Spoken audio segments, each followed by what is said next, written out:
찬양 받으소서. 예수님 찬양 받으소서. 죄 사했네 우리 위에 성령 주셨네. 예수님 찬양 받으소서. 위로의 성령님이시여,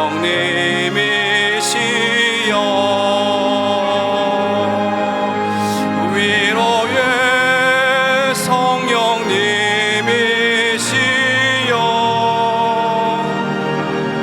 우리 안에 계셔서 늘 인도하셨네. 위로의 성령님이시여.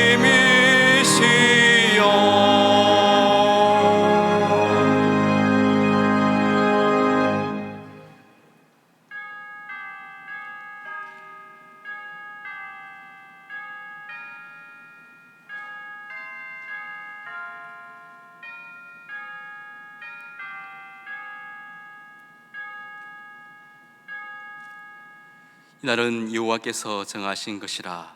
이날에 우리가 즐거워하고 기뻐하리로다. 우리의 생명 되시는 하나님, 시와 찬미와 신령한 노래로 성삼위 하나님께 예배드립니다. 우리의 일상이 하나님의 임재 경험으로 충만케 하시고 어떤 상황 속에서도 예수님을 나의 주님으로, 나의 구세주로 고백하는 믿음으로 가득하게 하옵소서. 우리 가운데 잃어버린 한 영혼을 향한 구원의 열정과 열방을 향한 하나님의 선교의 비전이 회복되기를 소원하며 예수님의 이름으로 기원하옵나이다. 아멘.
구세주를 아는 이들 찬송하고 찬송하세. 마음과 뜻과 힘 다하여 경배드리세. 주를 알지 못한 이들 주가 친히 인도하사 피로 구속하니 찬송 부리세. 약한 사람 도움마다 시험 중에 참게 되니 모든 죄를 이기림은 믿음 진리 대신 우리 주는 영원토록 변함없네. 성도들아 주를 믿어 길이 섬기세.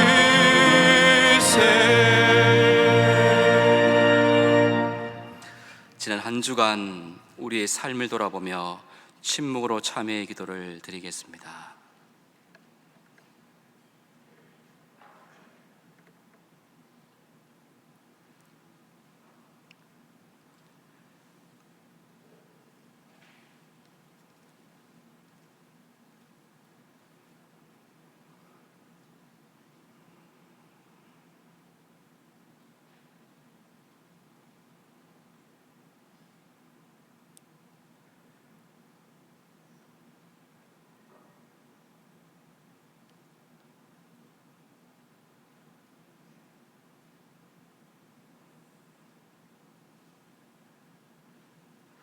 하나님께서 주시는 사제의 말씀입니다.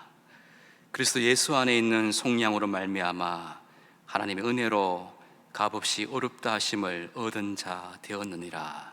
아멘.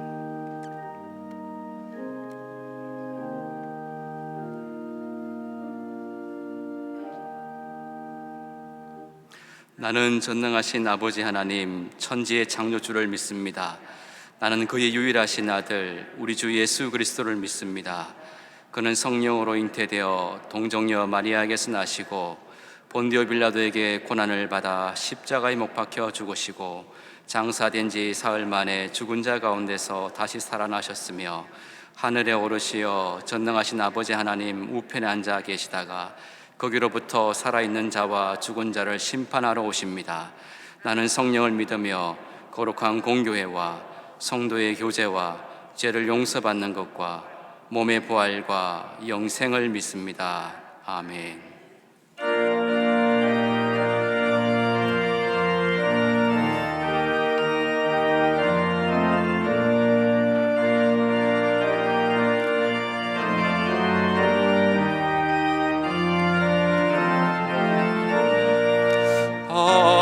아버지여 이제이니 용납하여 주시고 예수님의 이름으로 구원하여 주소서.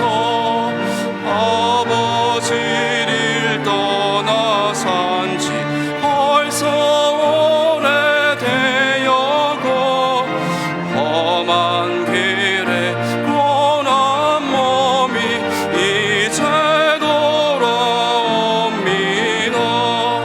전에 하던 헛된 일을 애통하게 여기고 겸손하게 엎드려서 용서하심 빕니다.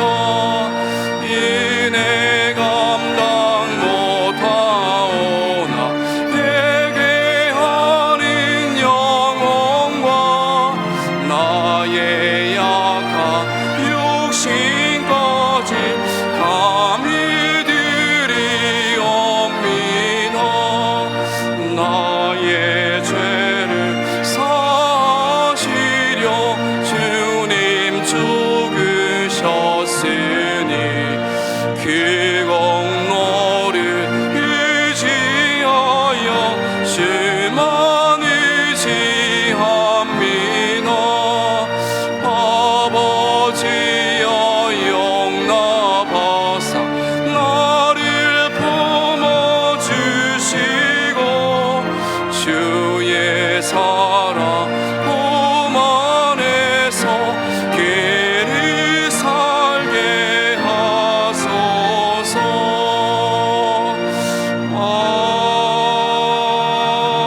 아멘. 이 시간 교회 공동기도 제목으로 함께 기도드리겠습니다. 첫 번째, 우리 교회 청소년부가 비전 트립을 가는 아시아 3개국 라오스와 캄보디아와 베트남의 선교사님들의 가정과 사역이 강건할 수 있도록. 두 번째, 청년부 리더십 비전 수련회와 교회 학교 수련회를 통해서 다음 세대가 하나님의 사람으로 바로 세워질 수 있도록. 세 번째, 수요 영성 집회를 통해서 전염병 시대를 이기는 기도의 영성이 세워질 수 있도록. 말씀 선포하시는 담임 목사님의 영육간의 강건함과 가정과 사역을 위해서 함께 기도하시겠습니다. 하나님 참 감사합니다. 비가 오는 날씨에도 주님 전으로 우리를 인도해 주시고 예수님을 구세주와 주님으로 고백할 수 있는 예배드리게 계시니 참으로 감사드립니다. 우리 교회 청소년부가 비전 출입을 가는 아시아 3개국 라오스와 캄보디아와 베트남의 선교사님들의 가정과 사역이 강건할 수 있도록 주님, 한 영혼 한 영혼마다 주님 영혼으로 구원하는 역사가 이곳 위에 선교 현장 위에 일어날 수 있도록 은혜를 베풀어 주시옵소서. 청년부 리더십 비전 수련회와 교회 학교 수련회를 통해서 다음 세대가 하나님의 사람으로 바로 세워지며 하나님 다음 세대를 통하여서 이 나라 이 민족 가운데 구원의 역사가 일어날 수 있도록 은혜를 베풀어 주시옵소서. 수요 영성 집회가 8월 5일 시작됩니다. 주님, 전염병 시대를 이기는 기도의 영성이 세워지며 함께 역사가 일어날 수 있도록 역사해 주시고, 말씀 선포하신 하나님 목사님 붙들어 주셔서 말씀 선포 가운데 생명의 역사가 일어날 수 있도록 은혜 풍성케 하여 주옵소서.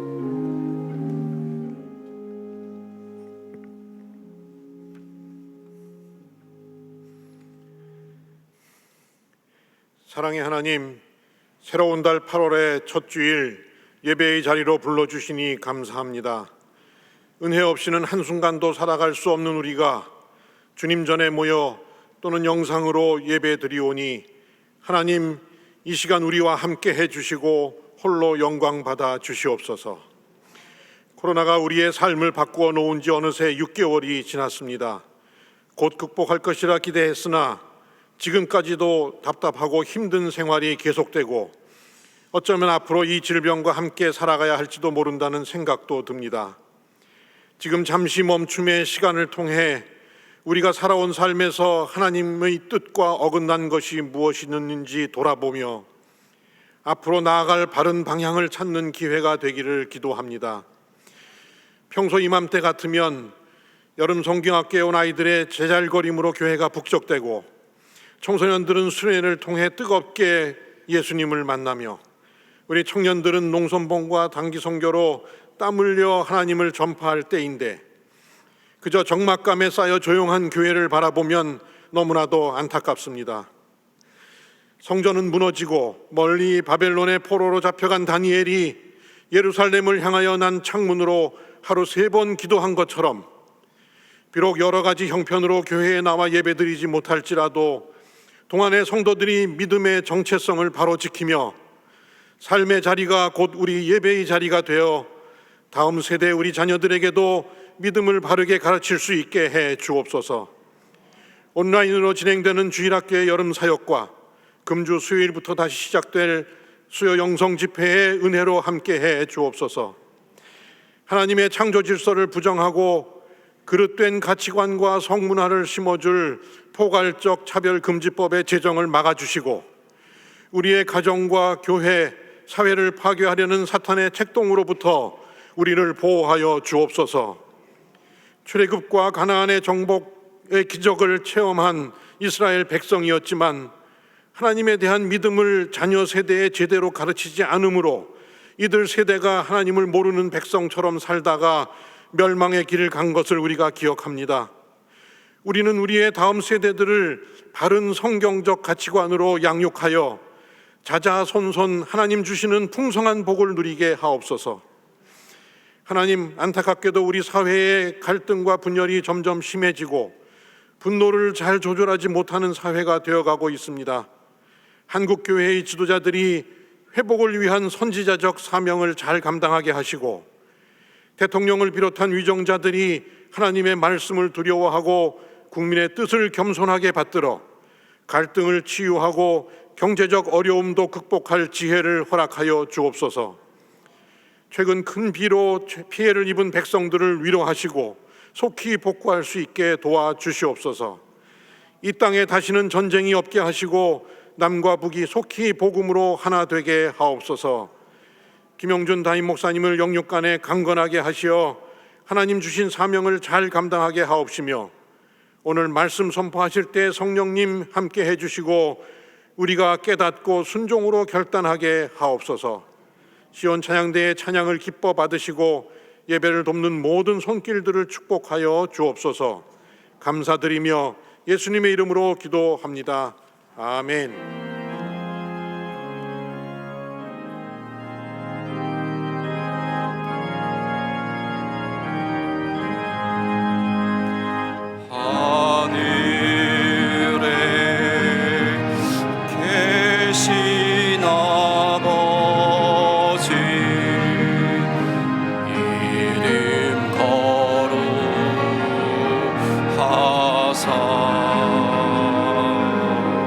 주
어려움 중에도 우리의 믿음을 남겨두셔서 주님 전에 나와 하나님 앞에 예배드릴 수 있는 우리가 될 수 있도록 하나님 붙들어 주시고, 영상 앞에 서서 하나님 앞에 예배드릴 수 있는 그 믿음 잃지 않도록 붙들어 주신 것 감사를 드립니다.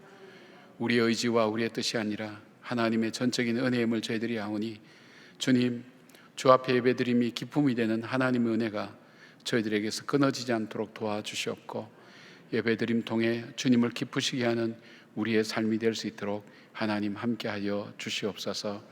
하나님, 우리가 주님 앞에 감히 나올 수 없지만 우리의 죄를 씻어주신 예수 그리스도의 보혈의 피로 은혜의 보좌 앞에 담대히 나가오니, 주님이 시간 임재하여 주셔서 우리의 예배를 받아 주시옵고, 주님을 만난 백성이 누렸던 그 죄의 씻음 받은 자의 감격과 기쁨이 우리 가운데도 가득하게 하시며, 에스겔 골짜기의 마른 뼈들도 주의 말씀으로 다시 일어서서 큰 군대가 이루어지는 것처럼 연약한 우리의 심령이 다시 큰 역사를 이루는 하나님의 사람들로 세워질 수 있도록 하나님 붙드시고 인도해 주시길 원합니다.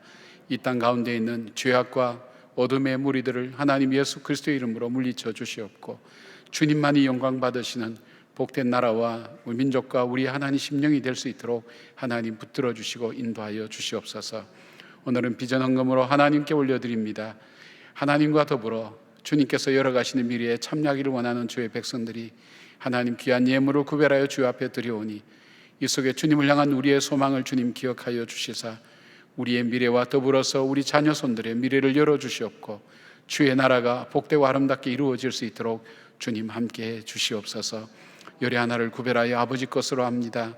주님 것을 기억하고 잊지 않는 주의 백성들 위해, 자녀손들 위해, 생업의 현장 위에 그 삶 가운데 평강과 은혜로 더하여 주시며, 때를 따라 돕는 주의 은혜로 함께하여 주시옵소서.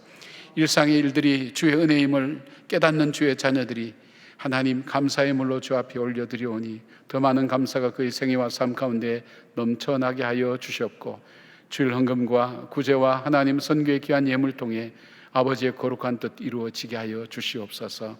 우리는 이 땅에 썩어질 것들이 오나 썩지 않을 것으로 거두게 하시고, 하늘 곳간에 크게 쌓여지는 귀한 예물이 될 수 있도록 하나님 함께하여 주시옵소서. 하나님, 질병으로 고통당하는 우리의 지체들 위해 찾아가 주시고 만나 주시고 회복시켜 주시어서 이적과 기적으로 다시 일어서며 주의 전에서 만나며 예배드리는 귀한 복된 날이 있을 수 있도록 하나님 특별히 역사해 주시고, 가난한 가족들과 재정적인 어려움도 없도록 하나님께서 붙드시고 인도하여 주시옵소서. 자라나는 우리 어린 자녀들, 하나님 저들이 이 영적인 공백이 되지 않도록 하나님 특별히 붙들어 주시고, 가정에서 부모들이 믿음으로 이 자녀를 양육할 때 세상이 줄 수 없는 귀한 사랑을 가정을 통해 받게 하여 주시고, 주의 은혜를 더욱더 누리는 귀한 기간이 될 수 있도록 함께 하여 주시옵소서. 하나님, 저희들 가운데 이 시대를 이겨나갈 수 있는 믿음을 주시고 시대를 분별할 분별력을 허락하여 주시오며, 하나님 정말 주님께서 허락하신 이 복된 나라를 아름답게 갖고 갈 수 있도록 저희들의 기도와 간구가 하나님 버려지지 않도록 하나님 붙들어 주시옵소서. 특별히 오늘 하나님 예배당 예배에 나오게 하여 우중에도 하나님 주의 전에 찾아온 한 분 한 분들의 발걸음을 주님 기억하여 주셔서 일평생 저들의 걸음이 주님을 기쁘시게 하는 걸음 되게 하시고 하나님께 영광이 되는 걸음 되게 하여 주시며, 이들이 앉은 자리가 일평생 하나님 주를 영화롭게 하고 찬양하는 자리가 되어서 주 앞에 복된 인생으로 살아가기에 부족함이 없도록 도와주시옵소서. 영상으로 예배드리는 주의 자녀들 위에도 복과 은혜를 베풀어 주시되, 저들에게 하나님 주의 전에 나와 예배 드릴 수 있도록 건강과 하나님 또 믿음의 부유함을 허락하여 주시옵고, 하나님 우리가 함께 예배 드리는 그날 복되게 하나님께 찬송하며 기뻐하며 하나님 예배드림의 감격과 감사를 나눌 수 있는 귀한 시간들이 속히 올 수 있도록 도와주시옵소서. 어둡과 간영들이 역사하지 못하도록 함께 하시고, 하나님 오늘도 안전하게 예배를 드리게 하시며 우리의 성도들 가정과 모든 일들 위해 평강과 은혜를 더하여 주시옵소서. 우리 가운데 계신 우리 주 예수 그리스도의 이름으로 감사하며 기도드리옵나이다. 아멘. 할렐루야. 오늘 주의 전에 오신 여러분들, 또 영상을 통해서 예배드린 여러분들 주의 이름으로 환영합니다. 우리 좌우에 있는 분들 인사를 좀 할까요? 주의 평강을 기원합니다. 주의 평강을 기원합니다. 인사를 나누어 주시고요. 비가 오는데 어떻게 오셨어요? 오늘 저는 텅 빌 줄 알았는데 열심히 주의 전에 나오셔서 함께 예배드려서 얼마나 감사한지 모르겠습니다. 한 통계에 의하면 우리가 이 전염병이 사라지고 정상적으로 예배가 회복되어도 40% 정도는 이 영상으로 예배를 드리는 것이 훨씬 좋다, 뭐 이렇게 통계가 나왔다 그래요. 그러니까 우리 한국 교회는 정말 이 예배 주일 성수 안 하면 우리 신앙 죽는다고 생각하고 그 붙들고 그 믿음 생활을 해왔는데, 이제 그 의식이 점점 없어지면서 우리의 신앙도 점점 흐트러지게 됩니다. 우리가 하나님 전에 나와서 예배드리는 것이 정상입니다. 예배드리고 하나님께 영광 돌리는 그 일들이 흩어지지 않고 꼭 여러분의 중심 속에 무너지지 않는 하나님께 드려질 그런 헌신이 되기를 바랍니다. 우리 수요 영성 집회가 이번 주 수요일부터 시작됩니다. 지금 시기가 기도할 때입니다. 하나님께서 우리에게 기도할 시기를 주셨다고 그렇게 믿습니다. 물론 여러분께서 깨어서 기도하는 분들이 많지만 우리가 기도해야 될 때 기도하지 않으면 시험에 빠질 수밖에 없습니다. 제자들이 겟세마네 동산에 갔지만 기도할 기회에 그들이 기도하지 않을 때 그들에게 큰 시험이 되어진 것처럼 기도하지 않는 가정, 기도하지 않는 개인, 기도하지 않는 교회가 또 시험에 빠질 수가 있습니다. 기도하기를 쉬지 않아야 됩니다. 혼자 하기는 참 어렵습니다. 혼자 기도하기도 하지만 합심해서 함께 기도하는 것이 중요합니다. 자기 의지가 발동되어야 됩니다. 왜냐하면 기도는 영적 전쟁이기 때문입니다. 하나님께서 우리 의지를 주장해 주셔서 기도의 자리, 찬양의 자리 나갈 수 있도록 여러분께서 그렇게 생각하시고 수요 예배에 나오셔서 함께 참여하고 예배 드렸으면 좋겠습니다. 우리가 주일 예배 신청하는 것처럼 똑같이 신청해야 되니까 여러분께서 신청하셔서 함께 예배를 드릴 수 있도록 그렇게 해주시면 고맙겠습니다. 가정예배 정착을 위한 90일 작정예배, 우리 이 8월 한 달은 가정예배 축복의 달입니다. 한 500여 가정 이상이 계속해서 예배를 드리고 있는데, 여러분 가정 속에 좋은 어떤 가정의 문화와 영적인 그 습관들이 잘 정착되기를 그렇게 축복합니다. 여러분께서 시간 구별하셔서 예배를 드리고 또 예배를 드리면서 받았던 그 은혜들을 여러분들과 함께 나눌 수 있도록 잘 작성해서 주시면 저희들이 함께 선물과 더불어서 귀한 은혜를 같이 나눌 수 있도록 하도록 하겠습니다. 수요 목장 지도자 모임이 9월 2일 날 개강이 됩니다. 9월 달부터는 새벽 예배, 또 우리가 이 교회 학교 예배부터 시작해서 거의 다 모든 것이 정상적으로 회복될 것입니다. 그러니까 여러분께서 미리 기도해 주시고, 특별히 우리 목자들은 굉장히 중요한 분들입니다. 이분들의 헌신과 희생과 남다른 어떤 섬김이 없이는 우리 목장에 있는 식구들이 하나님의 사랑을 전달받을 수가 없습니다. 우리 교육자들이 다 갈 수 없기 때문에 우리 목자들이 다 가시는데, 이분들이 믿음 안에서 잘 든든하게 세워져야 교회가 든든하게 되어집니다. 그래서 9월 달부터는 제가 직접 우리 목자들과 만나면서 또 영적으로 또 신앙적인 훈련을 시키면서 귀한 격려의 시간이 되었으면 좋겠다는 생각입니다. 목자들은 9월부터는 꼭 나온다고 생각하시고 여러분의 영적인 상태를 위해서도 하나님 앞에 기도할 수 있기를 부탁을 드립니다. 우리 교회 학교는 이 가정 성경학교 이 자료를 이 우편으로 거의 다 발송을 다 했을 겁니다. 아직 받지 못한 가정이 있다면 여러분 신청하셔서 가정에서 이루어지는 가정 여름 성경학교 교재들이 다 있으니까 여러분 받으셔서 같이 가족들이 함께 해보시고 또 나누었던 은혜로운 것들을 우리가 함께 나눌 수 있도록 도와주시면 고맙겠습니다. 우리 청년부는 이번 주 토요일 날, 또 액주브리지 대학부는 8월 마지막 주일 주간 중에 온라인으로 영상으로 계속 수련회가 시작됩니다. 우리가 신앙의 길 때로는 막히고 힘들고 어렵지만, 그러나 여건을 만들고 환경을 만들어서 하나님께 더 가까이 나가는 여러분들 수고와 예씀이 얼마나 감사한지 모르겠습니다. 우리 계속해서 영상으로 교회 사역을 함께 나누겠습니다. 우리는 예수님의 사람입니다. 우리는 예배하는 사람입니다. 그것이 이 땅 위에 존재하는 이유입니다.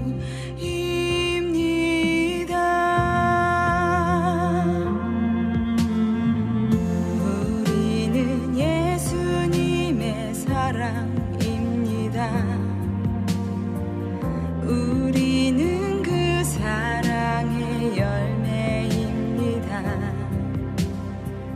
그것이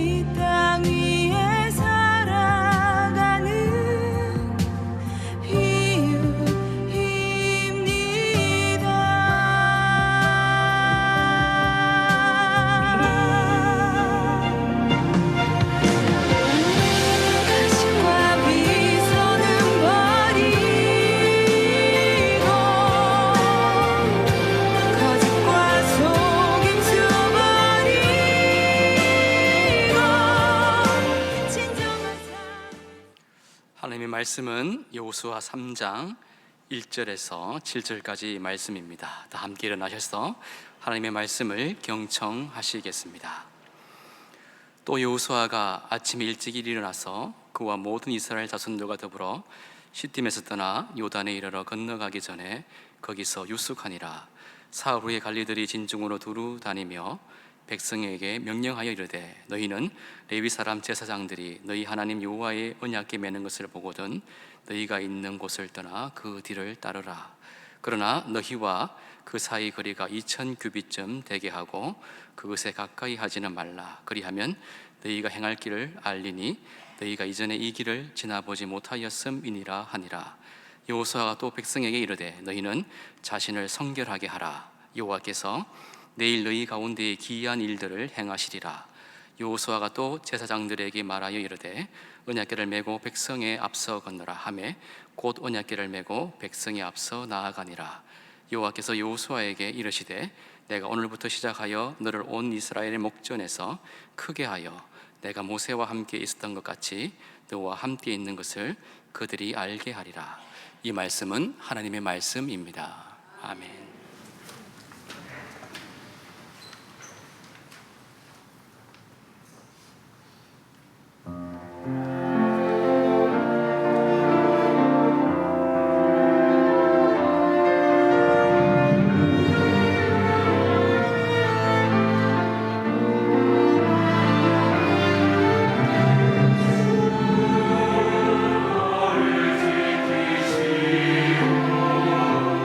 항상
귀한 찬양 감사드립니다. 성실하게 제재소에서 일하며 살아가는 한 사람에게 어느 날 출근해 보니까 책상 위에 해고 통지서가 와 있었습니다. 그는 아무리 생각해도 자기가 해고당할 이유가 없다고 생각했는데 해고 통지서에는 아무런 이유나 설명도 없이 그냥 내일부터 나오지 말라고 그런 통지만 남아 있었던 것입니다. 생각할수록 화가 납니다. 그리고 자기를 해고한 그 상관들을 생각할 때 미움과 증오가 마음속에서 서서히 끓어오르기 시작하면서 그는 견딜 수가 없었습니다. 집으로 들어가지 않고 그는 자기 분을 삭히기 위해서 방황하기 시작합니다.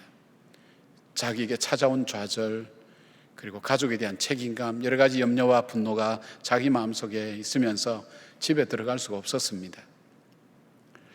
그리고 쓰던 돈도 다 떨어지고 몸도 많이 상해서 조치해준 모습으로 집에 들어갔습니다. 아내가 여전히 기다리고 있었습니다. 그리고 그 아내에게 마음을 열어서 이렇게 얘기합니다. 여보, 나는 최선을 다해서 다 살았어. 그리고 열심히 살았어. 근데 나에게 돌아온 거는 해고 통지서야. 난 더 이상 내 가는 길이 끊어졌다는 생각이 들어서 더 이상 난 내 앞길을 갈 수가 없어. 그리고 지금 내 심정은 그냥 죽고 싶어. 내가 할 수 있는 일이 아무것도 없어. 내 아내가 지혜로웠던 모양입니다. 그 남편의 얘기를 찬찬히 듣습니다. 그리고 이렇게 얘기합니다. 여보, 당신이 너무 힘들어하는 것 제가 잘 알아요. 당신이 열심히 살아온 것도 저는 잘 알아요. 당신이 살던 길이 끊어진 것 같은 그런 절망감이 찾아오는 것도 충분히 공감할 수 있어요. 네, 여보, 한 가지만 당신에게 부탁할 게 있다고. 당신이 정말 당신이 의지하는 그 하나님 앞에 당신이 갖고 있는 그 문제를 다 진지하게 기도하며 아뢰보지는 않지 않았냐고. 당신이 진지하게 당신이 믿는 그 하나님 앞에 당신이 갖고 있는 이 아픔과 고통과 그리고 절망까지도 하나님께 다 아뢰는 것 해보면 어떻게 했냐고. 그 아내의 진지한 말에 이 남편에게는 감동이 밀려왔습니다. 그래서 그렇지, 내가 이제는 정말 내 하나님 앞에 기도하면서 한번 이 일을 해보겠다고 그런 마음으로 그때부터 다시 시작하게 되었습니다. 그렇다고 별 수 있는 것은 아닙니다. 잊어버리고 싶은데 기도할 때마다 자기를 잘라낸 바로 그 상관에 대한 생각 때문에 기도하다가 분노가 치솟아서 기도를 중단한 적도 한두 번이 아니었습니다. 그러나 계속해서 기도할 때 어느 날 그 속에 미움이라는 것이 슬 사라지기 시작했습니다. 그리고 조그만 의욕이 생기기 시작했습니다. 다시 뭔가 해봐야 되겠다는 것. 그래서 집을 담보로 잡고 융자를 이어서 그리고 조그만 사업을 시작하게 됩니다. 우리 인생에도 어느 날 날아드는 해고 통지서와 같은 것이 있다는 것입니다. 모든 것이 평안했는데 어쩌면 우리에게 다가온 이 전염병은 우리에게 어쩌면 해고 통지서와 마찬가지입니다. 나라의 정책이 바뀔 때, 방향이 바뀔 때, 질병이 찾아올 때, 우리 모른 더 이상 한 걸음도 나갈 수 없는 바로 그 상황이 우리 속에 찾아왔을 때, 그때 우리는 이제는 끝났어 라는 마침표를 찍기 전에 잠깐 이렇게 생각해 보시면 안 되겠습니까? 지금까지 내가 살아왔던 방식으로는 더 이상 살아갈 수 없어. 이제는 내가 다르게 살아야 될 때라는 생각을 한번 그렇게 생각을 바꿔보시면 어떨까요? 오늘 이스라엘 백성도 같은 상황이었습니다. 자기를 인도했던 모세 지도자가 죽고 난 다음 그들 앞에 놓인 것은 요단강이라는 건너지 못할 그 강이 그들을 기다리고 있었습니다. 한 발짝도 나갈 수 없었습니다.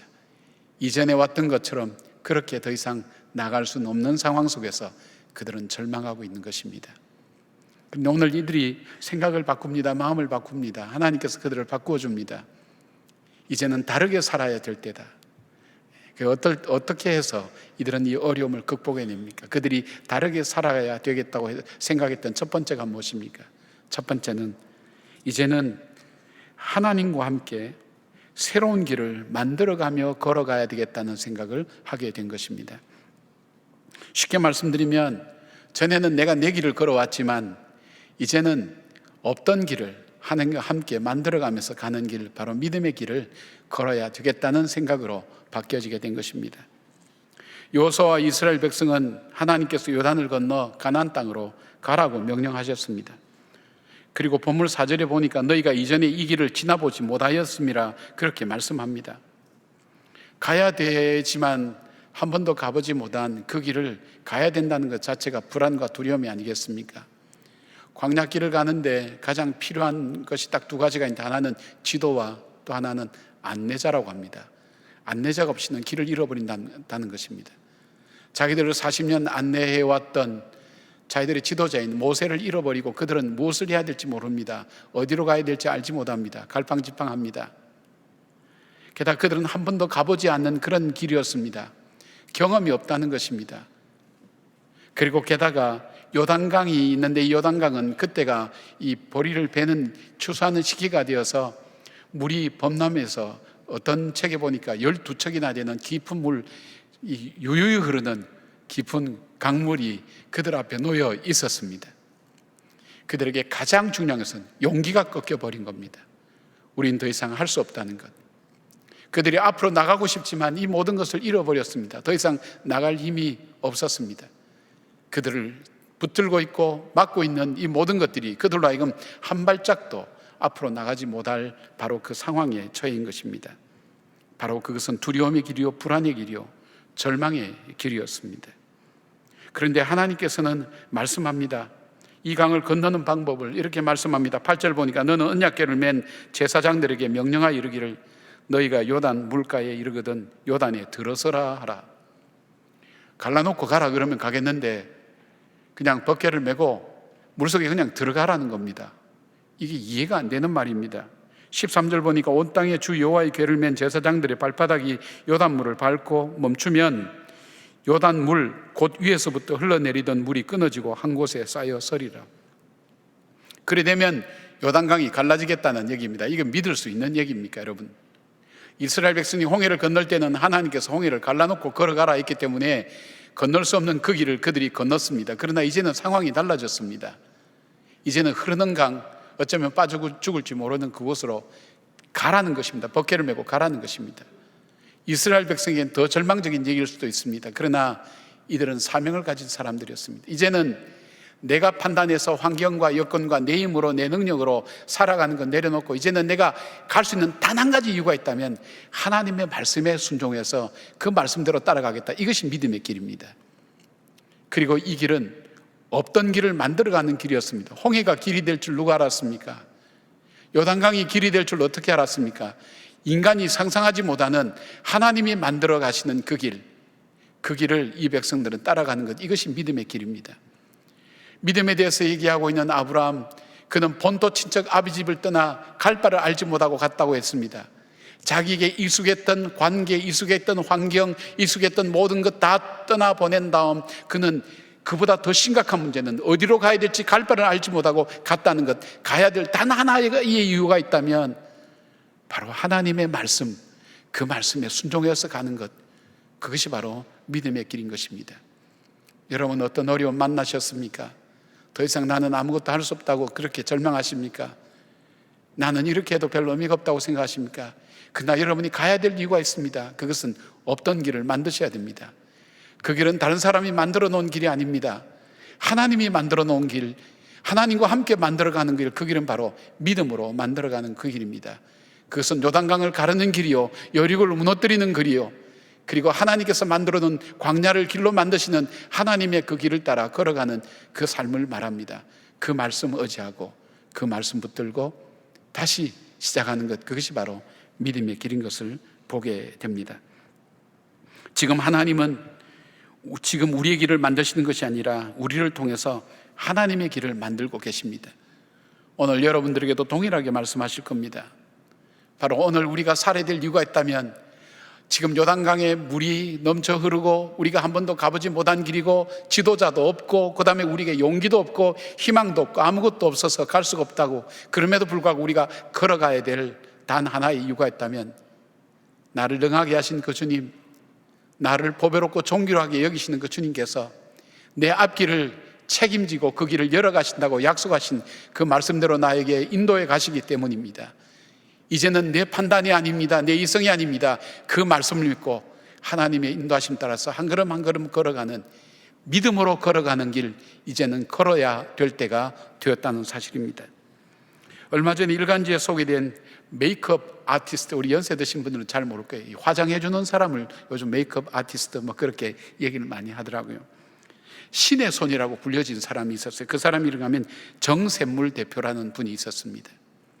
이분에 대한 이야기 나왔는데, 이 사람은 배우 이승연, 고소영, 김태희, 이효리, 보아 등 연예인들의 메이크업을 책임졌던 아주 전문성 있는 사람이었습니다. 많은 연예인들이 이분을 선호했던 이유가 있었습니다.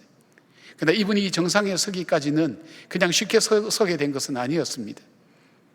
그 10대 후반에 아버지의 사업이 실패하면서 가정은 몰락하게 되었고, 그는 아르바이트나 갖가지 굳은 일을 하면서 5남매의 가장으로서 가족들을 먹여 살려야만 했습니다.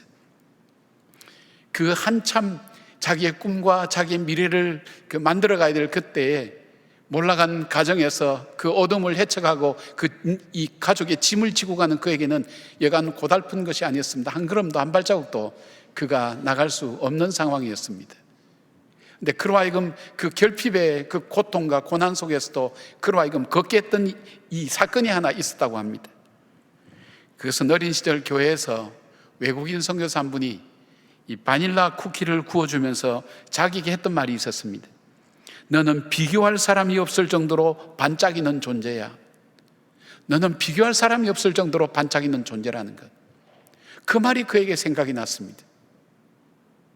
그리고 자기 마음속에 이 말이 사실인지를 한번 증명해 보이는 삶을 살고 싶다는 그런 마음이 들었습니다. 정말 내 인생이 지금 다 무너지고 깨어지고 부서지고 희망도 없고 하루하루 다가오는 문제 앞에 시달리는 그 가운데서도 나에게 너는 비교할 수 없는 반짝이는 존재라는 이 말이 정말 사실인지 나는 한번 증명해 보고 싶다고. 그때부터 그는 새로운 삶을 사는 겁니다. 내가 정말 비교할 수 없는 반짝이는 존재로서 내 삶이 어떤 것인가를 찾아가는 삶이 된 겁니다. 어제와 오늘이 똑같습니다. 그러나 그가 오늘 새롭게 출발하는 그 삶은 자기 자신을 반짝이는 존재로 불러주었던 바로 그 말을 따라서, 그 선교사님의 말을, 선교사님 통해서 주셨던 하나님 말씀 따라서 그 삶을 위해서 그는 걸어가기 시작했습니다. 여호수아가 아침 일찍 움직인 것처럼 그는 열심히 노력을 했습니다. 여호수아처럼 하나님께서 자신에게 주어지는 그 길을 열어가는 그 길을 함께 걸어가기 위해서 앞서서 최선을 다해서 열심히 최선을 다했습니다. 그리고 한 걸음 한 걸음 나가면서 결국은 하나님 앞에서 그는 어느 정상에 설 수 있는 사람이 된 것입니다. 여러분, 오늘 우리에게도 주님은 우리에게 말씀합니다. 너는 보배롭고 존귀한 존재라고, 내 자녀라고, 내가 결코 포기할 수 없는 내 자녀라고, 내가 그냥 둘 수 없는 내 자녀라고, 낙심하지 말라고, 염려하지 말라고, 내 길을 내가 열어가리라고 그렇게 말씀합니다. 사랑하는 여러분, 저는 제 딸을 통해서 참 하나님 마음을 많이 이해하게 됩니다. 다시 회개하기도 하고 돌아보기도 합니다. 어릴 적에 이제 애 기를 때도 예를 들면 좀 화를 내서 방 안에 들어가면 제가 야단치고, 그래서 방 안에 들어가면 그래 너가 밥 먹으러는 안 나오나 두고 보자. 그래서 기다립니다. 근데 제가 들어가고 있어요. 지가 나와야 되는데 제가 들어가고 있어요. 그래서 옆에 누워있는 걸 다 건드리면, 그러면 아빠 오셨어요, 아빠 죄송했어요, 이렇게 되면 얼마나 좋아요. 팩 돌아 눕습니다. 거기서 자존심 한번 또 팍 꺾입니다. 근데 그 자존심 꺾이는데도 불구하고 그 아이에게 만지면서 아팠니? 많이 힘들었니? 이야기할 때 제가 저 자신을 이해를 못 하겠어요. 얘가 이제 일찍 집을 떠났기 때문에 그 소식도 궁금하고 뭐 그렇습니다. 그래서 며칠 전에는 너 소식 좀 전해주라. 그러니까 아무 일도 없어요, 아빠. 근데 그 말이 심심하더라고요. 저 참 섭섭하더라고요. 여러분, 아무 일도 없어요. 제가 하나님 앞에 아무 일 없으면 기도 잘 안 하거든요. 제가 한 말하고 똑같이 하는 거예요. 너에 대해서 궁금해. 너가 어떻게 사는지 몰라. 너가 사는 집도 좀 찍어서 보내고, 너가 있는 하늘도 좀 찍어서 보내고, 너 얼굴도 좀 찍어서 보내. 일주일에 한 번이라도 소식을 좀 전해. 난 너가 궁금해. 너에게서 오는 소식이 가장 기뻐. 이제 그렇게 얘기했더니 오늘 이제 소식을 자기 사진 찍어서 보냈어요. 늘 보는 얼굴이지만 얼마나 반가운지 몰라요. 그것이 아버지의 마음이에요. 우리가 힘들 때 우리 하나님은 아파하면서 힘들어하면서 우리를 사랑하십니다. 우리가 참 즐거울 때 하나님은 기뻐하시면서 우리를 사랑하십니다. 결코 제 마음속에서 포기돼 본 적이 없어요. 제 자녀가. 여러분, 우리 하나님 마음이 그렇지 않을까요? 하나님께서 여러분을 포기해 본 적이 없어요. 싫어해 본 적이 없다 그랬어요. 하나님께서 너는 보배롭고 존귀한 나의 존재야, 나의 자녀야, 그렇게 말씀하셨어요. 그리고 주님께서 그 길을 열어가시는 거예요. 주님께서 그 앞길을 열어가시는 것입니다. 이제 내가 할 일은 내 의지와 내 뜻과 내 환경과 내 생각으로 살아가는 삶이 아니라 하나님께서 열어가시는 그 길을 믿음으로 고백하며 한 걸음 한 걸음 하나님과 함께 걸어가며 없던 길을 만들어가는 그 놀라운 이적과 기적의 역사를 우리가 바라보는 것입니다. 힘들고 어렵습니까? 이제는 믿음의 길을 우리가 걸어야 될 때라는 것을 깨닫는 기회가 되기를 바랍니다. 우리에게 어려울 때 어떤 또 기회가 될까요? 두 번째로 하나님의 말씀에 초점 맞추고 따라가야 할 때라는 것을 우리가 깨달았으면 좋겠습니다. 3절 말씀 보니까 백성에게 명령하여 이르되 너희는 레위 제사장들이 너희의 하나님 여호와의 언약궤 매는 것을 보거든 너희가 있는 곳을 떠나 그 뒤를 따르라. 여기에 단어가 3개 나와요. 보거든, 보라는 거예요. 뭘 보내? 언약궤 매는 걸 보라는 거예요. 하나님께서, 언약궤는 하나님 임재의 상징 아니에요? 하나님께서 가시는 거 보거든. 두 번째, 떠나라. 너가 지금 절망과 좌절과 그리고 연약함 속에 머물러 있는 그 자리를 일어서서 떠나라. 그리고 뭐라 그럽니까? 그 주님을 따라가라는 거예요. 따라가라는 것. 우리가 길이 나 있고 여러 가지 조건이 좋을 때는 그냥 누가 안내자가 없어도 됩니다만은 정말 어렵고 힘들 때는 안내자가 바로 그 앞에 있어야 우리가 따라가는데, 앞서가시는 그 주님, 우리가 따라갈 수 있도록 우리 앞서가시는 그 주님, 그 주님을 네가 있는 자리에서 일어나서 그 주님을 따라가라는 겁니다. 그러니까 어려울 때는 이전의 우리의 삶보다는 더 가까이 주님 말씀에 초점 맞추고 주님 말씀에 의지하고 그 말씀을 따라가는 삶을 살으라 하는 그 말씀과 똑같은 것입니다. 왜냐하면 하나님의 그 말씀 속에 우리를 다시 일으켜 세우는 능력이 있고, 하나님 그 말씀 속에 우리가 어떻게 살아야 될지 어떻게 갈아야 될지 하는 지혜가 그 말씀 속에 있기 때문입니다. 여러분, 이 말씀은 단순히 여호수아가 이스라엘 백성에게 하는 명령이 아닙니다. 자기도 용기가 꺾이고 두렵고 무서워서 장막 속에 있을 때에 하나님께서 그에게 찾아오셨습니다. 하나님께서 찾아오셔서 지혜로운 하나님은 여호수아에게 그 마음을 일으켜 세우는 법을 알았습니다. 여호수아야, 모세가, 네가 생각하는 모세가 참 능력이 있었지. 예. 그 모세가 왜 능력이 있었는지를 아니? 아니요. 그것은 내가 함께 했기 때문이야. 내가 모세와 함께 했던 내가 이제 너와 함께 할 거야. 너는 강하고 담대해. 바로 이 여호수아에게 지난날 하나님께서 모세를 통해서 역사하셨던 것을 기억나게 했습니다. 보게 했습니다. 생각나게 했습니다. 그리고 여호수아 속에 그 하나님께서 함께 하신다는 용기와 힘을 주며 여호수아를 일어서게 했던 말씀, 두려움의 그 장막을 떠나 장막을 헤치고 나가서 하나님께서 가라고 명령하신 것을 걷게 하셨던 바로 그 이유가 있다면 바로 하나님의 그 말씀이었기 때문입니다.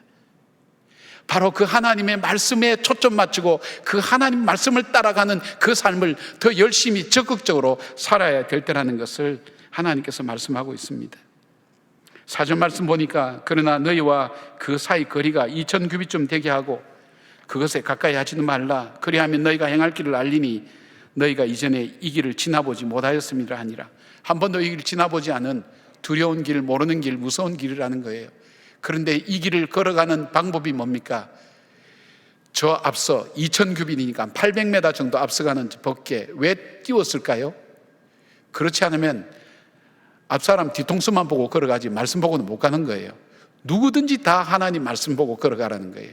누구든지 하나님의 말씀을 보고 한 번도 가보지 않은 길이기 때문에 그 말씀을 하나님 벗개를 보고 그 말씀을 따라갈 때 어떻게 해요? 행할 길이 그 안에 있다는 거예요. 지혜가 그 속에 있다는 거예요. 하나님께서 그렇게 하신다는 거예요. 우리가 힘들고 어려울 때 하나님 말씀에서 눈을 떼면 우리가 그만큼 세상의 생각들이 다가오면서 우리는 지쳐버립니다. 베드로가 무리를 걷게 하라는 주님께 요청을 하고 그는 주님께서 무리를 걸어오라고 그래서 예수님의 얼굴을 보고 무리를 걸어갔습니다.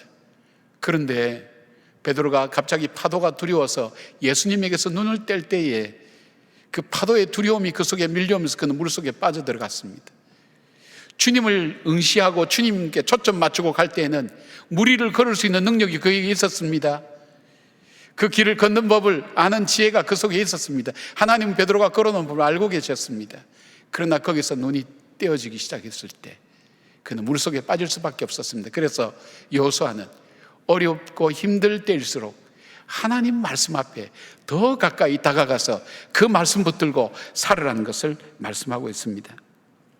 우리 어르신 한 분이 보내주신 이야기가 있는데 그 재밌는 얘기 좀 소개를 했으면 좋겠습니다. 김장한 목사님의 큰아들이 김요셉 목사님입니다. 근데 그 사모님은 미국 사람입니다. 근데 김장한 목사님이 한국에서 여기서 초등학교 3학년 때까지 학교 다니다가 안식년 맞이해서 이 초등학교 4학년 때 어머니의 고향인 미국 미시간주에 아마 그쪽으로 가게 된 모양입니다. 가게 되니까 학교에 입학을 해야 되니까 이 3학년까지 있었으니까 4학년에 입학을 시켰습니다. 근데 참 아이러니하게 이 김요셉 목사님은 엄마하고 영어로는 대화를 많이 해봤지만은 영어를 배워본 적이 없답니다. 그때만 해도 초등학교 때는 영어를 하지 않지 않았습니까? 요즘은 잘하지만 영어를 배워본 적이 없답니다. 그런데 영어로 수업하는 영어 수업 시간에 들어갔으니까 이 어린 나이에 얼마나 두렵겠습니까? 저 파란 눈을 가진 영어를 못하는 이상한 아이. 그렇게 놀리면서 자기는 한국에서도 혼혈하라고 해서 미국 가서도 그렇게, 그리고 나는 여기서 좌절되고 절망되고 더 이상 내가 미국 생활에 적응하지 못할까 하는 이 아이에게 두려움이 참 많았던 거예요. 근데 마침 첫 시간이 무슨 시간이냐면 이 영어 단어 이제 테스트하는 시간이었습니다. 그러니까 뭐 스프링 그러면 아이가 일어나서 SPRING 이렇게 스펠을 얘기하는 그 시간인 거예요. 한 명씩 하다가 드디어 선생님과 자기의 눈이 딱 마주친 거예요. 불길한 예감이 듭니다. 아니나 다를까 선생님이 김요셉 나오라고 얘기합니다. 나갔습니다. 그리고 분필을 들으라고 얘기합니다. 이제는 자기가 예상한 대로 된 거예요. 나는 여기서 창피를 톡톡히 당하고 이제 학교 내가 다니기는 어려울 거야. 그 생각을 한 거예요. 그런데 그 선생님이 갑자기 이런 거예요. 여러분, 그러더니 이 김요셉 학생은 아버지가 선교사예요. 그래서 한국에서 살다가 왔어요. 그래서 이 김요셉은 한국말을 참 잘해요. 요셉아, 너 한국말로 선생님 이름을 좀 적어주겠니?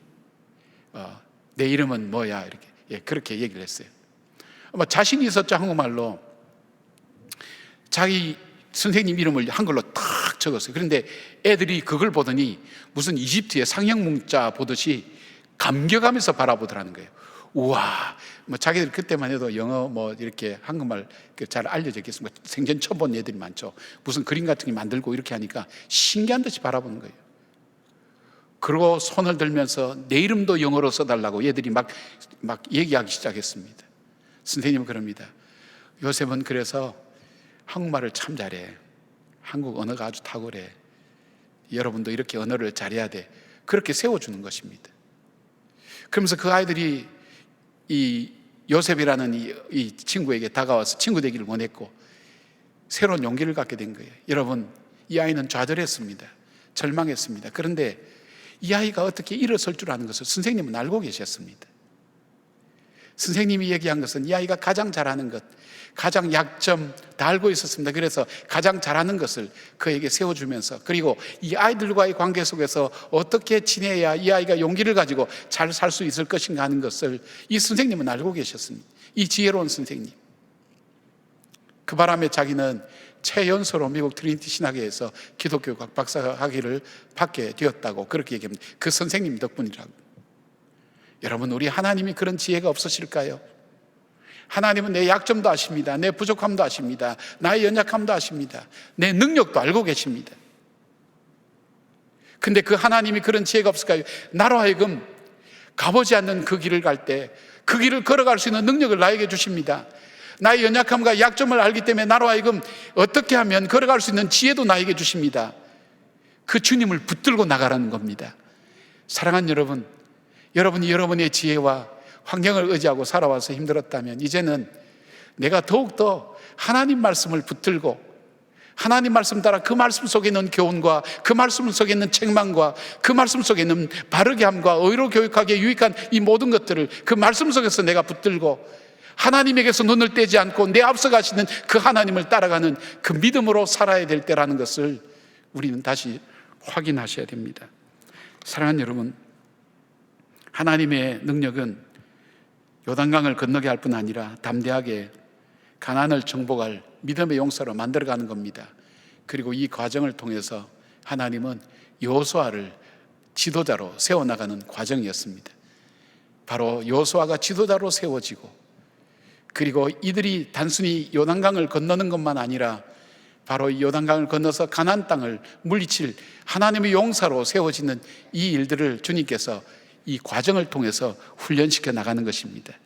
그래서 그들이 그 전쟁을 칠 때에도 바로 하나님의 말씀을 따라서 흐트러짐 없이 말씀에 초점 맞추고 걸어갈 때 그들은 승리하게 될 수 있었습니다.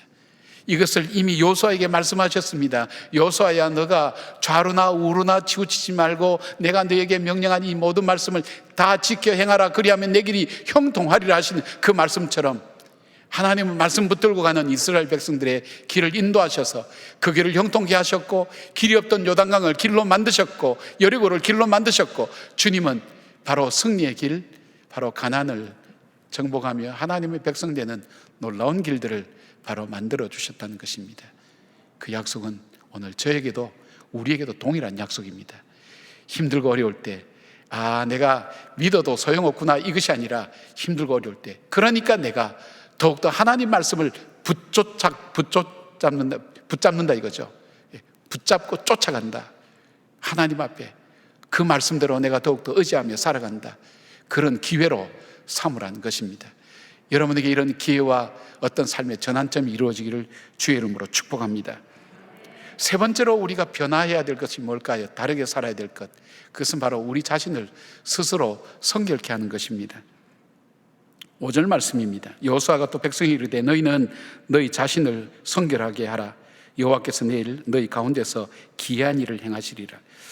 내일 너희 가운데서 기이한 일을, 놀라운 일을 하나님이 행하시는 그 조건이 뭐냐면 너희 자신을 성결하게 하라는 겁니다. 성결하게 한다는 이것을 표현하면 여기 보니까 원래 원어 카다시라고 하는 이 동사에 여기에 죄기 명령형으로 되어 있으니까 스스로 성결하게 하라는 것은 뭐냐면 네가 스스로 거룩하게 하라는 거예요. 구별되게 하라는 거예요. 세속에서 구별하라는 거예요. 그리고 법궤를 따라간다, 하나님을 따라가는 백성은 그 거룩한 하나님의 성품과 하나님의 속성을 담기 위해서 그렇게 따라가라는 겁니다. 그 말씀입니다. 레위기 14장 11장 45절에서처럼 내가 거룩하니 너희도 거룩할지라는 말씀처럼 하나님의 백성이 하나님과의 관계를 우선순위로 생각하고 세속적인 것으로부터 스스로 구별된 삶을 이루라는 그런 명령입니다. 여러분, 하나님께서는 이스라엘 백성이 가나안 땅에 들어가는 것도 목적이지만 가나안 땅에 들어가서 그들이 하나님과 교제하고 하나님의 통치함을 받으며 하나님 나라를 세우는 것, 그것이 하나님께서 이스라엘 백성을 향한 목적입니다. 여러분, 하나님께서 그러기 때문에 이스라엘 백성을 인도해 가십니다. 그런데 여러분, 정말 이스라엘 백성에게 문제가 됐던 게 뭘까요? 광야길을 걸을 때 그들이 식량이 없어서 문제가 됐나요? 그들에게 물이 없어서 문제가 됐나요? 그들에게 시원하게 가려주는 구름이 없어서 문제가 됐나요? 밤에 추위 때문에 문제가 됐나요? 아말렉이라는 적들이 쳐들어온 것이 문제된 게 하나도 없어요. 물이 없어서 문제가 된 거 없었어요. 반죽을 써서 물을 줬어요. 이스라엘 백성이 광야 생활할 때 가장 문제됐던 건 하나님과의 관계였어요. 하나님과의 관계가 문제가 생겼을 때 그들은 아무리 좋은 위치에 있어도 그들의 삶은 무너졌어요. 그들은 하나님부터 징계를 받고 고난과 고초를 당했어요. 그러나 그들이 아무리 어려운 가운데 있다 할지라도 이 하나님과의 관계가 회복될 때에는 하나님께서 이 모든 것을 행해 주셨어요. 왜요? 하나님은 천지를 창조하신 전지전능하신 하나님 아니십니까? 그 하나님께서 바로 이스라엘 백성을 통해서 가나안 땅에 들어가게 하셨고 그곳에서 복 주시기로 하나님은 예정하시고, 그리고 하나님은 계획하고 계셔서 이스라엘 백성을 지금 인도에 가는 과정 속에 요단강도 나타나고 여리고로 나타나는 겁니다. 그러니까 이게 문제가 아니에요. 정말 문제는 내가 하나님과의 관계가 성결하고 하나님과의 교제가 이루어지고 하나님과의 관계 속에서 내가 세속적인 것에서 구별해서 하나님 앞에 바르게 산다면 모든 복의 근원 되신 하나님께서 왜 나를 축복해 주지 않겠냐 이겁니까? 그러니까 여호수아가 얘기하는 것이 우리에게 복을 받는 길은 요단강을 건너가는 그 길도, 여리고를 무너뜨리는 그 길도 우리에게 그 방법이 있다면 그것은 우리를 성결하게 스스로 거룩하게 해서 하나님과 교제하며 그 하나님께서 우리에게 복을 주시고 길을 열어주시도록 하는 것이 가장 중요한 거라고 이 백성들에게 말씀하고 있는 겁니다. 스스로 성결하게 하라. 여러분, 일이 어렵습니까? 내 삶이 어렵습니까? 내가 가는 길이 자주 막힙니까? 무엇이 문제일까요? 여러분의 능력이 부족했나요? 자본이 부족했나요? 지혜가 부족했나요? 인맥이 부족했나요? 정말 그것이 부족했나요? 그것이 문제가 아니라는 겁니다. 이 모든 것을 공급하시는 그 하나님과의 관계에 문제가 있다는 겁니다. 그 하나님과의 관계에 내가 그 하나님과 나를 맡고 있는 죄가 있다면 그 죄를 자복하고 하나님께 회개하며 하나님의 그 은혜의 보좌 앞에 담대히 나갈 때 그 하나님께서 우리의 삶을 열어가시고 우리를 축복하시고 우리를 복 주신다는 것입니다. 여러분, 이렇게 생각해 보십시다. 제가 신유의 은사를 받았습니다. 기도하면 손 흔들 때마다 병자가 다 난다. 전 좀 신유의 은사 달라고 지금 기도하고 있습니다. 우리 교인들 아픈 가정이 많기 때문에. 근데 제가 신유의 은사가 아주 강하게 나타납니다. 심지어는 거의 죽었던 사람도 다 살아나는 그런 능력이 있다고 생각하십시다. 현재는 없습니다. 오해하지 마십시오. 근데 한 분이 병에 걸렸어요. 그 병에 걸린 이유는 하나님께서 이 사람을 병으로 그 죄를 좀 깨닫게 하기 위해서 그 병을 통해서 이 사람을 힘들게 하고 있는 거예요. 뭐 약 먹어도 소용도 없고 하나님이 하셨으니까 의사가 무슨 소용이 있겠어요, 그죠? 그러니까 결국은 안 되다 하나님 앞에 온 거예요. 엎드린 거예요. 근데 이 사람이 낫는 방법이 뭘까요? 우리 목사님께 기도받으면 병이 낫는다. 제가 신유은사가 강하니까 기도할 때 나을까요? 이상한 믿음을 갖고 계신 것 같아요. 나을 것 같은 표정으로 저를 보시는데 안 낫습니다. 왜요? 병을 낫게 하신 분은 하나님이시기 때문에. 근데 근본적인 것은 내가 하나님께 회개하고 하나님의 뜻대로 내 삶이 바뀌어질 때 구태여 쟤한테 신의 은사 강한 사람한테 기도받지 않아도 낫는다는 겁니다. 물론 하나님께서 그 절차를 통해서, 과정을 통해서 기도하게 하고 손을 얹고 기도하게 하고 안수해서 낫게 하는 훈련에 대한 부분은 될 수 있겠지만 근본적인 것은 그가 회개하고 하나님 앞에 돌아와서 자기를 정결하게 하고 하나님 뜻대로 내가 바뀌어질 때 그때는 저절로 낫는 거예요. 하나님께서 낫게 하시는 거예요. 회개하시는 거예요. 회복하시는 거예요. 그렇다면 오늘 사랑하는 여러분, 오늘 우리에게 삶에 어려움이 있고 더 이상 나갈 길이 없고 요단강물은 넘치고 지도자는 없고 내가 갈 길은 멀다고 생각되어질 때 우리가 해야 될 일이 있다면 내 자신을 하나님 앞에서 다시 돌아보는 거예요. 하나님과의 관계를 다시 점검하는 거예요. 그럴 때 하나님께서 우리의 삶을 인도해 가신다는 것입니다. 저는 제재소 직원으로 있다가 갑자기 해고당한 그 직원의 이야기로 설교를 시작했었습니다. 바로 그분은 너무나 당황스러운 일 때문에 힘들고 분노로 어려웠지만 그 아내의 말을 받아들여서 그는 힘들지만 기도하며 자기 문제를 하나님께 더 가까이 가지고 가서 이야기할 수 있었습니다. 그에게 분노와 증오가 빠져나가고 난 다음 그에게 조그만 의욕이 생길 때 그는 조그만 사업을 시작했습니다. 생각만큼 잘 되진 않았지만 그래도 자기는 자기의 일을 하나님 앞에 계속 기도하는 어느 날 이런 마음이 들었습니다. 하나님, 저 호텔을 짓고 싶습니다. 그 당시 미국의 호텔은 굉장히 불편했고 그 다음에 여행객들이 다닐 때 상당히 힘들어했던 그런 환경 속에 있었다 그래요.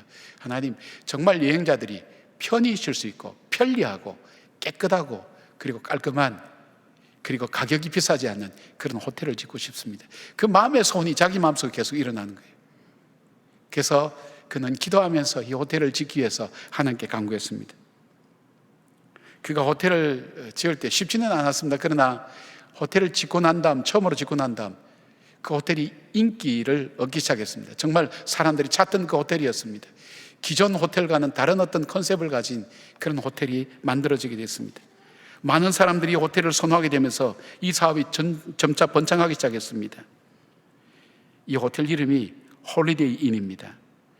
이 전 세계적으로 이분이 은퇴할 때인 1979년도까지 50개 국가에 1759개가 있었다니까 얼마나 지금은 엄청나게 많죠.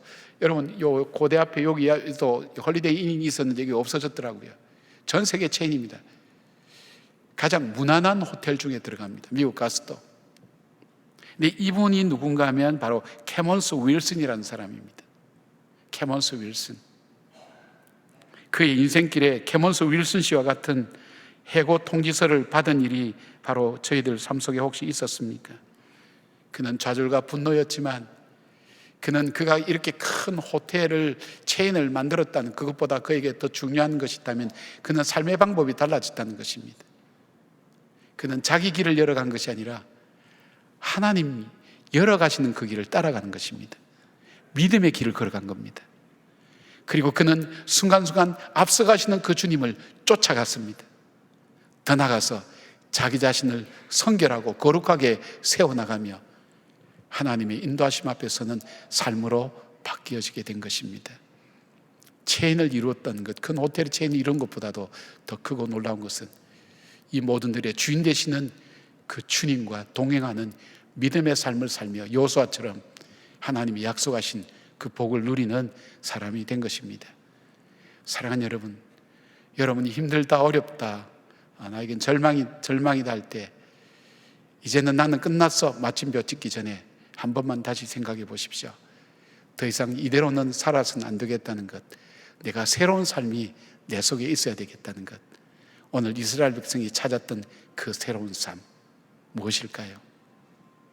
이제는 나에게 가능성이 있기 때문에 살아가는 게 아니라, 나의 여건이 좋아서 살아가는 것이 아니라 내가 살아가는 것은 오직 하나님의 말씀 의지하고 그 말씀을 따라 순종하며 살아가는 걸음이 되리라.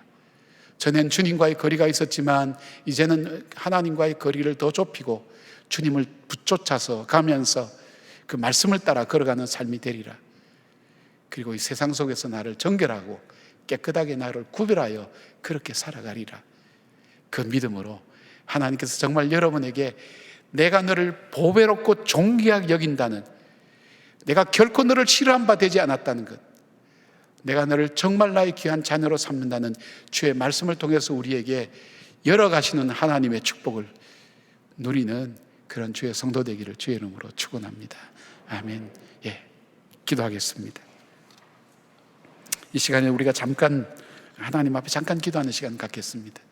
여러분 중에 어느 날 날라온 해고 통지서처럼 용기를 꺾어버리고 더 이상 내가 해야 될 일이 아무것도 없다고 생각하는 분이 있습니까? 무슨 노력을 다해봐도 나에게는 아무 일도 없었다고 그렇게 생각하는 그런 일들이 있었습니까? 마침표를 찍기 전에 잠깐 이렇게 생각해 보십시오. 이제는 내가 다르게 살아야 되겠구나. 지금까지 살아온 방식이 아니라 다르게 살아야 되겠구나. 그런 기회로 삼으시길 바랍니다. 이제는 내가 가능성이 있기 때문에, 내가 좋기 때문에, 내게 희망이 있기 때문에 살아가는 게 아니라 내가 살아가는 이유가 있다면, 그 걸음으로 가는 그 걸음이 있다면, 오늘 내가 일어서서 걸어가는 단 하나의 이유가 있다면 그 하나님의 말씀 때문에 내가 다시 일어서서 가겠다고. 하나님, 이제는 내가 말씀 더 가까이 붙들겠습니다. 하나님, 내 삶을 더 경건하고 성결하게 만들어 가겠습니다. 주님 앞에 잠깐 기도하는 시간 갖겠습니다.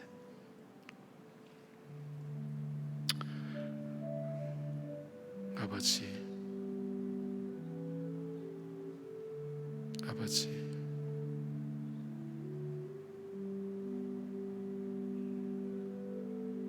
주님, 이 시간 임재하시고 성도들의 마음을 어루만져 주시옵소서. 지친 마음이 하나님 용기를 주시고, 아버지,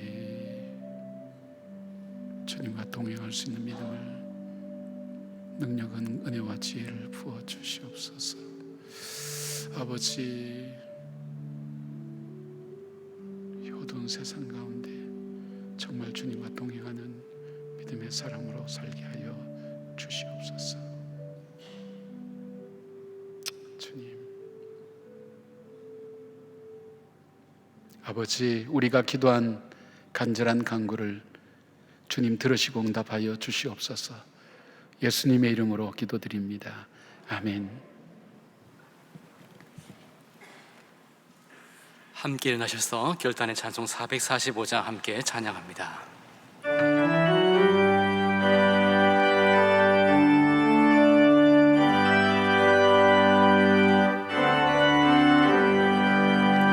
태산을 넘어 험곡에 가도 빛 가운데로 걸어가면 주께서 항상 지키시기로 약속한 말씀 변치 않네.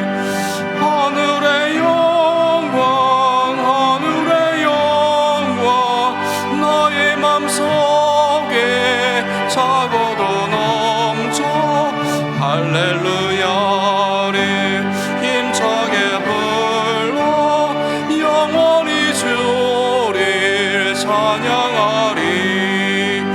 캄캄한 밤에 다닐지라도 주께서 나의 길 되시고 나에게 밝은 빛이 되시니 길 잃어버릴 염려 없네. 하늘의 영광 하늘의 영광 나의 맘속에 차고도 넘쳐 할렐루야를 힘차게 불러 영원히 주를 찬양하리. 광명한 귀빛 마음에 받아 찬란한 정글 바라보고 할렐루야를 힘차게 불러 날마다 빛에 걸어가리. 하늘의 영광 하늘의 영광 나의 맘속에 차고도 넘쳐 할렐루야를 힘차게 불러 영원히 주를 찬양하리. 우리 믿음으로 시편 91편을 선포하며 낭독하겠습니다. 지존자의 은밀한 곳에 거주하며 전능자의 그늘 아래에 사는 자여, 나는 여호와를 향하여 말하기를 그는 나의 피난처요 나의 요새요 내가 의뢰하는 하나님이라 하리니, 이는 그가 너를 새 사냥꾼의 올무에서와 심한 전염병에서 건지실 것이미로다. 그가 너를 그의 깃으로 덮으시리니 내가 그의 날개 아래에 피하리로다. 그의 진실함은 방패와 손방패가 되시나니, 너는 밤에 찾아오는 공포와 낮에 날아드는 화살과 어두울 때 퍼지는 전염병과 밝을 때 닥쳐오는 재앙을 두려워하지 아니하리로다. 1000명이 내 왼쪽에서 10,000명이 내 오른쪽에서 엎드러지나 이 재앙이 내게 가까이 하지 못하리로다. 오직 너는 똑똑히 보리니 악인들의 봉을 내가 보리로다. 내가 말하기를 여호와는 나의 피난처시라 하고 지존자를 너의 거처로 삼았으므로 화가 내게 미치지 못하며 재앙이 내 장막에 가까이 오지 못하리니, 그가 너를 위하여 그의 천사들을 명령하사 내 모든 길에서 너를 지키게 하심이라. 그들이 그들의 손으로 너를 붙들어 발이 돌에 부딪히지 아니하게 하리로다. 내가 사자와 독사를 밟으며 젊은 사자와 뱀을 발로 누르리로다. 하나님이 이르시되 그가 나를 사랑한즉 내가 그를 건지리라. 그가 내 이름을 안즉 내가 그를 높이리라. 그가 내게 간구하리니 내가 그에게 응답하리라. 그들이 환난 당할 때에 내가 그와 함께하여 그를 건지고 영화롭게 하리라. 내가 그를 장수하게 함으로 그를 만족하게 하며 나의 구원을 그에게 보이리라 하시도다. 이제 시편 91편이 여러분 속에 많이 익었을 겁니다. 매일 가정 예배와 또 주일 예배 때 이 말씀이 익어졌기 때문에 여러분 기도 중에 저절로 이 말씀이 나오게 됩니다. 그리고 또 하나는 여러분이 생각할 때 어려울 때 이 말씀이 기억나게 됩니다. 이 말씀이 이제 여러분 것이 된 겁니다. 근데 이 말씀이 내 속에서 어떻게 역사하는지를 이제 여러분이 체험하시길 바랍니다. 종교개혁 때 그 종교개혁자들이 그 지치고 힘들 때마다 이 말씀을 읽으면서 힘을 얻고 용기를 내서 다시 시작할 수 있었던 것처럼 여러분 일상 속에서 이 말씀을 통해 세움을 얻고 용기를 내시고 말씀이 주시는 능력과 권세와 지혜를 여러분 누리시길 바랍니다. 기도하겠습니다. 이제는 우리 주 예수 그리스도의 은혜와 우리 하나님의 사랑과 성령님의 감화 감동하심이 모든 것이 끝났다고 할 그때가 내 삶을 바꾸어야 될 때 바로 믿음으로 거듭나며 새로워지며 주님과 함께 없던 길을 만들어가며 새로운 길을 걸어가게 되며 주님을 더 가까이 섬기며 주님을 더 가까이 붙잡으며 그리고 내 안에 스스로 성결하여 하나님 앞에 정결하게 살아가는 새로운 삶으로 내 인생을 살리라 다짐하는 우리 한 분 한 분들 머리 위에 예배를 드린 주의 사랑하는 백성들과 우리 교회와 이 땅의 교회들과 그리고 이 민족 위에 지금부터 영까지 함께 하시기를 간절히 축원하옵나이다. 아멘.